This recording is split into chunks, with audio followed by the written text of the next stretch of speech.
வணக்கம், welcome to Chitra Murali's kitchen. இப்போ என்ன பார்க்க போகிறோம் அப்படின்னா, பாதுஷாவும் ரிப்பனும் எப்படி பண்ணுறதுன்னு பார்க்க போகிறோம். ரொம்ப சிம்பிளாக ஈஸியாக பாதுஷா எப்படி பண்ணுறதுன்னு ஃபஸ்ட் அதை பார்த்துருவோம். வாங்க, அதுக்கு என்னென்ன வேணுங்கிறத சொல்கிறேன் வாங்க. ஃபஸ்ட்டு ஒரு பிஞ்சு சால்ட்டு, அப்புறம் 1/4 teaspoon baking soda, 1 table spoon தயிர், 1 டேபிள் ஸ்பூன் தயிர், அதே மாதிரி 1 டேபிள் ஸ்பூன் நெய்,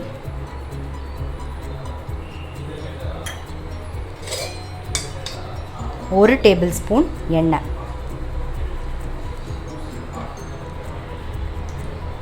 இந்த மூணுத்தையும் சேர்த்து நல்லா மிக்ஸ் பண்ணிப்போம். ஒரு 1/2 டீஸ்பூன் சர்க்கரை சேர்த்துக்கலாம். சேர்த்து நல்லா மிக்ஸ் பண்ணிவிடுவோம். இந்த மாதிரி க்ரீமியாக வரணும் பாருங்கள். பாருங்கள், ஒரு 5 நிமிஷம் இந்த மாதிரி நல்லா பீட் பண்ணுங்கள். நல்லா க்ரீமியாக இருக்கும் பாருங்கள் இந்த மாதிரி.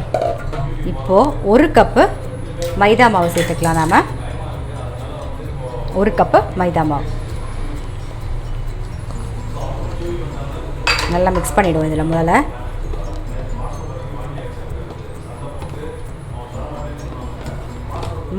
மைதா மாவு சேர்த்துட்டு நல்லா உதிரியாக ஆக்கிப்போம். எல்லாம் நல்லா சேர்ந்து மிக்ஸ் ஆகணும்.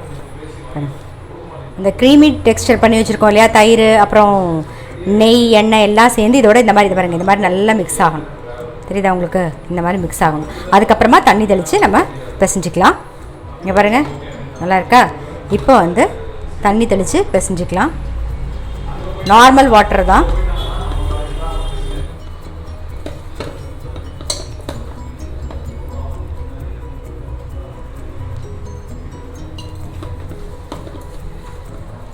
பாருங்கள், நல்லா மாவு லைட்டாக தண்ணி தெளித்து பிசைஞ்சாச்சு. இங்கே பாருங்கள், தெரியுதா உங்களுக்கு? மாவு இந்த மாதிரி லேயராக வருது பார்த்திங்களா? இந்த மாதிரி கன்சிஸ்டன்சியில் இருக்கணும் மாவு. இதை அப்படியே உருட்டி வச்சுருவோம். ஒரு 1/2 மணி நேரம் ஊறட்டும். ஊறினதுக்கப்புறமா நம்ம பார்க்கலாம். ஒரு 1/2 மணி நேரம் ஆகட்டும், அப்புறமா பார்க்கலாம்.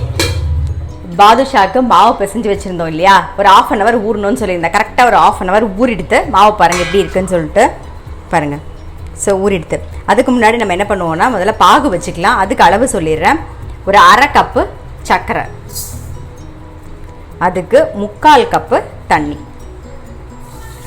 கரைச்சிப்போம். நாம் சர்க்கரை பாகு ஒத்த கம்பி பதம் தான் வச்சுக்க போகிறோம். அதாவது 1 ஸ்ட்ரிங் கன்சிஸ்டன்சி தான் நம்ம வச்சுக்க போகிறோம். அதை கரையட்டும். அதுக்குள்ளே நம்ம மாவு பாதுஷாவுக்கு உருட்டி வச்சுக்கலாம். பாருங்கள், கையில் நெய் தடவிக்கோங்க. நெய் தடவிட்டு ஷேப் உங்களுக்கு தகுந்த மாதிரி சின்னதாகவும் போட்டுக்கலாம், பெருசாகவும் போட்டுக்கலாம்.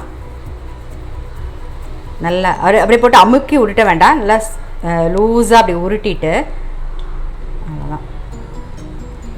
இப்படி ஓட்ட ஃபுல்லாகவும் போட்டுக்கலாம், இல்லை இப்படி இருந்தாலும் ஓகே. அவ்வளோதான். இதே மாதிரி எல்லாமே பண்ணி வச்சுருவோம். நான் சின்ன சைஸில் தான் பண்ணியிருக்கேன். நீங்கள் வேணும்னா கொஞ்சம் பெரிய சைஸ் பாருங்கள், இந்த அளவு கூட பண்ணிக்கலாம். இதே மாதிரி நல்லா லூஸாக தான் இருக்கணும். மாவை டைட்டாக உருட்ட வேண்டாம். உருட்டிட்டு அவ்வளோதான். அவ்வளோதான். இந்த மாதிரி இருந்தால் போதும். இப்போ இந்த மாதிரி உருட்டிக்கலாம் எல்லாத்தையுமே. நாம் சாதாரணமாக தீபாவளி அப்படின்னு பார்த்தீங்களாங்களா, இந்த பாதுஷா, லட்டு, அப்புறம் அதிரசம் சில பேர் பண்ணுவாங்க. சில பேர் தேன்குழல், அப்புறம் ரிப்பன், இதெல்லாம் தான் இருக்கும். என்னதான் இருந்தாலும் கொஞ்சமாக பண்ணால் கூட நம்ம பண்ணால் அது டேஸ்ட்டாக தான் இருக்கும். அதனால் நம்மளே கொஞ்சமாக பண்ணுவோம். நீங்கள் கூடிய மட்டும் நம்ம வீட்டுக்கு பண்ணி கொடுக்கும்போது அது ஒரு திருப்தியாக இருக்குங்க, ஒரு சந்தோஷமாக இருக்கும். அது நல்லா வருதோ வரலையோ டேஸ்ட்டாக தான் இருக்கும். நீங்கள் கவலைப்படாமல் தைரியமாக பண்ணுங்கள். அதுவும் நான் சொன்ன அளவில் பண்ணுங்களேன், டெஃபினட்டாக நல்லா தான் வரும். பாருங்க, நான் சின்ன சின்ன சைஸாக தான் போடுறேன் பாதுஷா, நான் பெருசாக போடலை. அது மாதிரி எண்ணெயும் ரொம்ப காயக்கூடாது, பத்த காஞ்சிட்டு போடக்கூடாது. போட்டுட்டு நம்ம சிம்மில் வச்சிடணும்.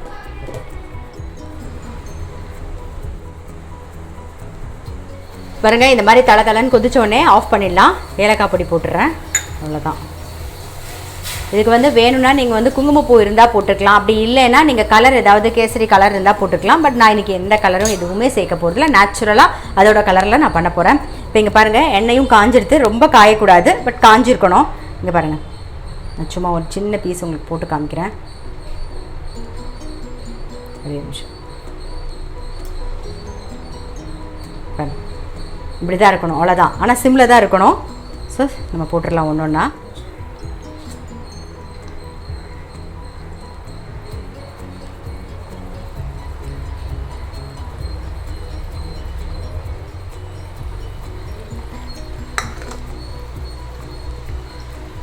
இந்த பாருங்கள் தானாகவே எழும்பி வருதா. நீங்கள் இந்த மாதிரி போட்டுட்டு டிஸ்டர்ப் பண்ணாமல் இருந்தால் தானாகவே எழும்பி வருது பாருங்கள், தெரியுதா? அவ்வளோ போட்டோம் பாருங்கள், வந்துருக்கா? தானாக இந்த மாதிரி மேலே வந்துடும். அது டிஸ்டர்ப் பண்ணாமல் விடுங்க, அப்போ தான் கரெக்டாக வரும். இந்த சிம்மில் அதை பாருங்கள், சிம்மில் தான் வச்சுருக்கேன் அடுப்பை. சிம்லேயே வேகணும். அது நீங்கள் பெருசாக வச்சிங்கன்னா உள்ளெல்லாம் வேகாது, அதனால சிம்லேயே வேக வைங்க. பாருங்கள், திருப்பி போட்டுருவோம். நல்லா தெரியுதா பாருங்கள், நல்லா உபிண்டு உபிண்டு வந்திருக்கும் பாருங்கள், சூப்பராக இருக்கும். திருப்பி போட்டுருலாம், இதே பொறுமையாக வேகட்டும். பாருங்கள், இந்த அளவுக்கு லைட்டாக கோல்டன் கலர் வந்தோடனே எடுத்துடலாம்.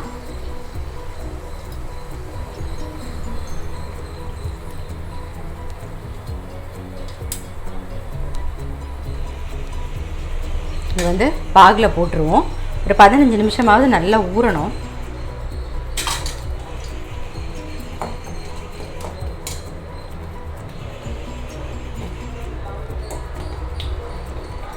அடுத்த செட்டையும் போட்டுருவோம் நம்ம.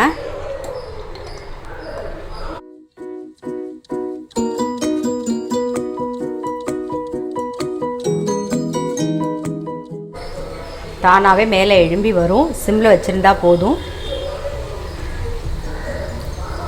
அதுக்கப்புறமா இது ஒரு 2-3 நிமிஷம் ஆகட்டும், அதுக்கப்புறமா திருப்பி விட்டுக்கலாம். பாருங்கள், நடுவில் ஹோல் வந்து கொஞ்சம் பெருசாகவே, இது பாருங்கள், இந்த மாதிரி நல்லா பெருசாகவே போட்டுக்கலாம் நீங்கள். இப்போ தான் நல்லா உள்ளே எல்லாம் நல்லா வேகும். திருப்பி விட்டுலாம். பாருங்கள், எல்லாம் நல்லா ஒரே கலராக வந்துடுது, எடுத்துருவோம் நாம்.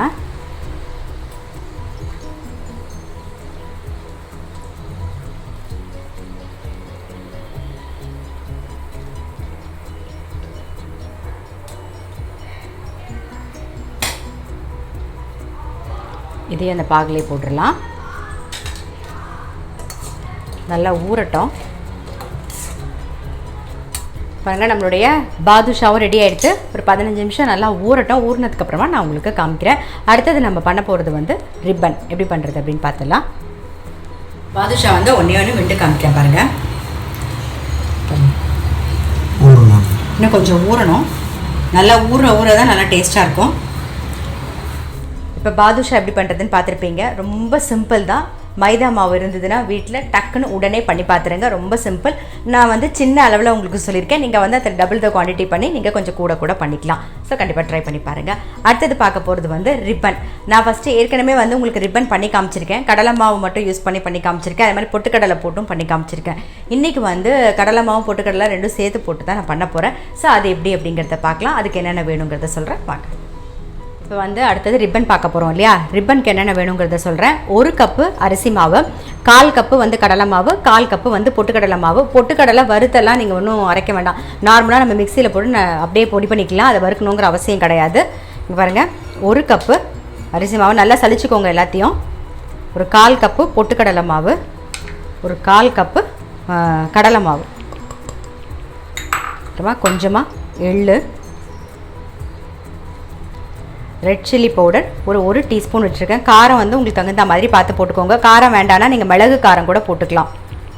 ரெட் சில்லி பவுடர் வேண்டாம் அப்படின்னா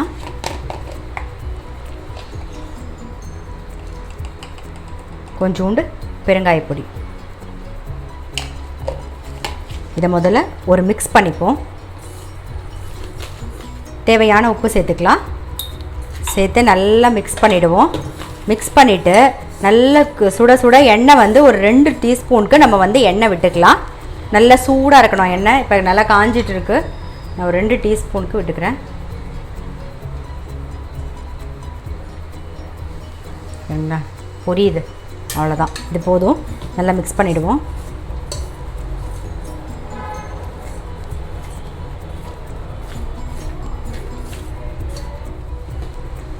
இந்த அரிசி மாவு கடலை மாவு எல்லாமே வந்து கடையில் வாங்கின மாவு தான். நான் வந்து அரிசி மாவு எப்படி அரைக்கணும் அப்படிங்கிற வீடியோ போட்டிருக்கேன். அதோட லிங்க் வந்து நான் டிஸ்கிரிப்ஷன் பாக்ஸில் உங்களுக்கு தந்துடுறேன். ஏன்னா நிறைய பேர் கேட்குறதுன்னா கடையில் வாங்கின மாவில் பண்ணலாமா, ஈஸியாக சொல்லுங்கள் அப்படிங்கிறது தான். ஸோ நான் கடையில் வாங்கின மாவில் தான் இப்போ உங்களுக்கு பண்ணி காமிக்கிறேன். நல்லா எண்ணெயை விட்டதுக்கப்புறம் நல்லா ஒரு மிக்ஸ் பண்ணிவிட்டு அதுக்கப்புறமா கலந்துக்கலாம். எண்ணெயெல்லாம் விட்டு உப்பு காரம் எல்லாத்தையும் சேர்த்து நல்லா மிக்ஸ் பண்ணியாச்சு. இப்போ தண்ணி விட்டு நம்ம பிசைஞ்சிக்கலாம். கொஞ்சம் கொஞ்சமாக தண்ணி விட்டு பிசைங்க. ஒரேடியாக தண்ணி விட்டுற வேண்டாம். அது நல்லா சப்பாத்தி மாவு பதத்துக்கு பிசைஞ்சிக்கணும்.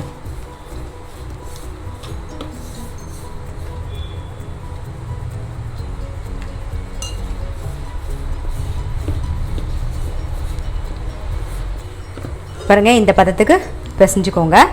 சப்பாத்தி மாவு பதத்துக்கு. நான் வந்து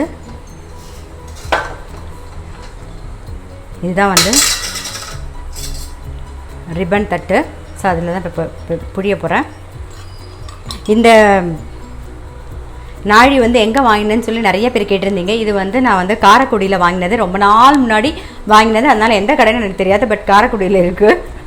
இதுக்கு நான் சொல்லியிருக்கவே வேண்டாம் நீங்கள் நினைக்கிறது எனக்கு தோன்றுறது. பட் நிறைய பேர் கமெண்ட்டில் கேட்குறீங்க, அதனால தான் நான் இப்போ சொன்னேன். நான்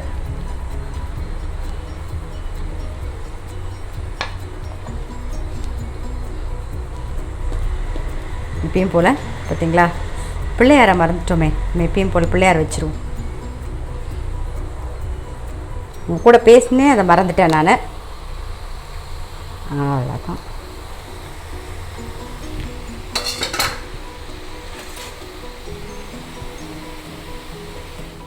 நாங்கள் நல்லா ஓசை அடங்கி எடுத்துருவோம்.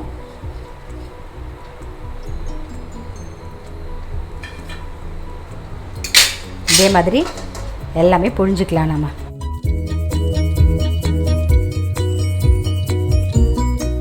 பாருங்கள், ரிப்பன் எல்லாமே பண்ணியாச்சு. நம்ம பாருங்கள், நல்லா தெரியும் உங்களுக்கு. எவ்வளோ எப்படி சார் தெரியுதா? இந்த பாருங்கள், நல்லா சத்தம் கேட்குதா? நான் சொன்ன அளவில் பாருங்கள், நல்லா கிறிஸ்பாக வரும். இந்த மாதிரி நல்லா கிறிஸ்பாக வரும். பாருங்கள், பாதுஷாவும் ரெடி ஆகிடுது. மேலே வந்து கொஞ்சோண்டு நட்ஸ் பவுடர் போடலாம். சும்மா சென்டரில் அது ஒரு அழகுக்கு தான், அவ்வளோதான்.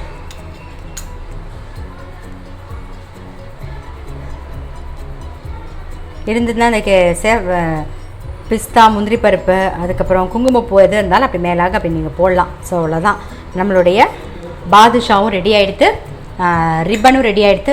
நான் சொன்ன அளவில் கரெக்டாக பண்ணி பாருங்கள், ரொம்ப சூப்பராக நல்லா பர்ஃபெக்டாக வரும். ஸோ அதாவது மெஷர்மெண்ட் வந்து மாற்றவே மாற்றாதீங்க. நான் சொன்ன அளவுலேயே பண்ணுங்கள், இதே மாதிரி அழகாக கிடைக்கும். அதாவது நான் சொன்ன அளவில் ஒரு கப்புக்கு வந்து எனக்கு சின்னதாக தான் நான் பண்ணேன் நான். ஸோ 14 மினி பாதுஷா கிடச்சிது. நீங்கள் வந்து அதை வந்து உங்களுக்கு நிறைய வேணும்னா டபுள் த குவான்டிட்டி நீங்கள் பண்ணிக்கோங்க. அதே மாதிரி வந்து ரிப்பனும் வந்து நான் ஒரு கப் அளவில் தான் சொல்லியிருக்கேன் நான். உங்களுக்கு வேணால் அதையும் நீங்கள் டபுள் குவான்டிட்டி பண்ணிக்கோங்க. நான் சொன்ன அளவில் பண்ணுங்கள், சூப்பராக வரும். ஸோ கண்டிப்பாக இந்த வாட்டி ட்ரை பண்ணி பாருங்கள். ரிப்பன் எப்படி பண்ணுறதுன்னு பார்த்தீங்களா? நல்லா கரன்னு நல்லா சூப்பராக வந்திருக்கு. பார்த்தீங்கல்ல, சவுண்டு கேட்டிருக்குன்னு நினைக்கிறேன் எல்லாருக்குமே. ஸோ ரிப்பனும் அப்புறம் பாதுஷாவும் எப்படி பண்ணுறதுன்னு பார்த்தீங்க. ரொம்ப சிம்பிள், ஈஸி. ஸோ டக்குன்னு பண்ணிடலாம். உடனே ட்ரை பண்ணி பாருங்கள். இந்த தீபாவளிக்கு கண்டிப்பாக ட்ரை பண்ணி பாருங்கள். நான் அடுத்த வீடியோவில் சந்திக்கிறேன்.